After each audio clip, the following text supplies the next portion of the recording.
Healthcare Institute, India's second largest private hospital chain, has got listed on Friday, August 21st. The stock gained 5% on listing. Now, what makes Max Healthcare special and different from its other peers, that is, the leading hospital chains like Apollo, Fortis, and Narayan? I'm Kiran Somanshi from Economic Times Intelligence Group, and I'm going to delve into explaining the differences which Max has from its peers.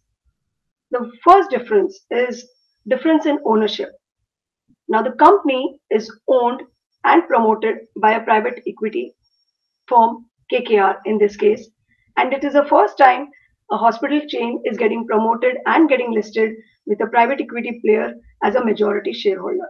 Now, this is very different from what its peers have. In case of Apollo Enterprises, you have the promoter, Dr. Pratap Reddy, and his family being the majority shareholder. In case of Fortis, you have the Asian healthcare major IHH as the dominant shareholder. In case of Narayan Hrudayalaya, you have Dr. Devi Shetty and his family as the majority shareholder. So as you see, most of these hospitals are owned and promoted by family enterprises, typically started by doctors, and that's not the case with Max. Now, what does private equity holding or ownership brings? Now, private equity holding is supposed to be profit focused, clinical, and strategic in its decision making. And that's what makes Max different, and that gets reflected in its performance.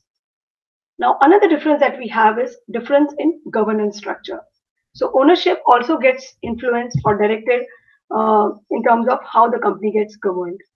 Now, Max Healthcare has the smallest board of directors among all its peers. Now, you have Apollo, Fortis, and Narayan each having 10-member board of directors. But in case of Max, you have a 7-member board, and none of them is a professional medical doctor. Neither the company has a CEO who is a doctor, which is different from what we see in other companies.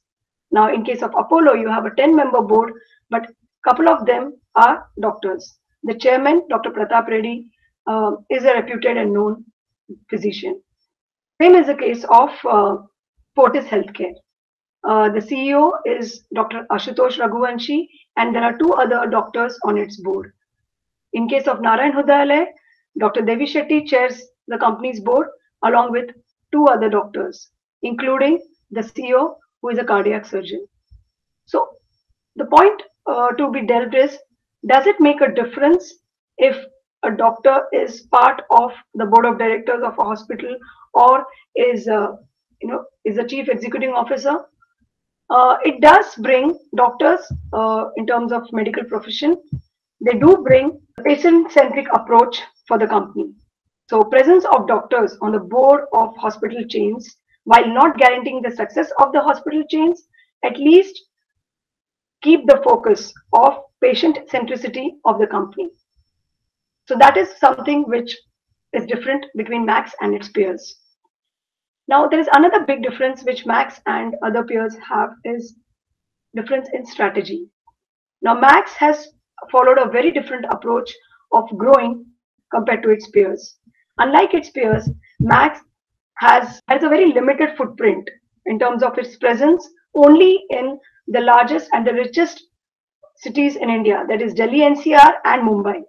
While other hospital chains have gone ahead and expanded their footprint at least through major part of the major cities in India, Max Healthcare has and continues to be focused on these 2, primarily the Mumbai and Delhi. The reason being, they see it as fast growing hubs, they see it as profitable hubs, and they also see it as a very good area for seeking medical tourism business. So they remain bullish on these areas, and they also have land banks in both the cities to expand brownfield. So to expand inorganically or to expand and build on their bed capacity in their existing facilities. So the strategy is very different from what other companies have followed. Max is engaged in the high margin segment of quaternary and tertiary care rather than the primary or secondary care. So it doesn't cater to the primary and the secondary level. It rather looks at the very high margin niche segment of quaternary care. Now, during the lockdown, while other peers downsized their staff size, including the medical professionals, Max went ahead and looked at it as an opportunity to poach good medical talent from its peers. Now, it tried to compensate it by, of course, taking pay cuts at its senior management level, but it did beef up its talent pool during Corona time.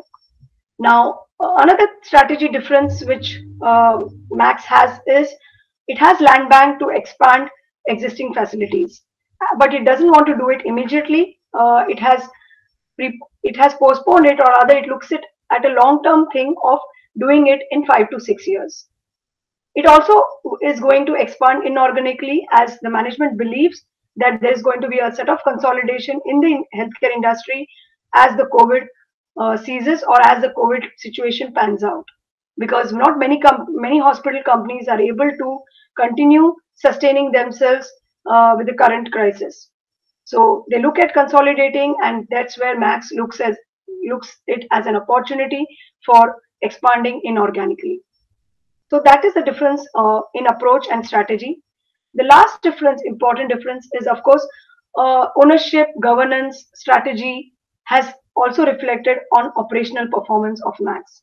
Max is operationally superior in terms of its FY20 performance compared to its peers. Now, with the governance structure and strategy that is profit focused, the operations of the company are more profitable than its peers. And what are the profitable parameters that we see? It is the operating revenue per bed, the operating EBITDA margins per bed, the revenue growth, and the overall profit margins. On all these counts, you see Max doing better than other hospital peers for the year FY20. Now, Max has not yet announced its first quarter results for the quarter ended June.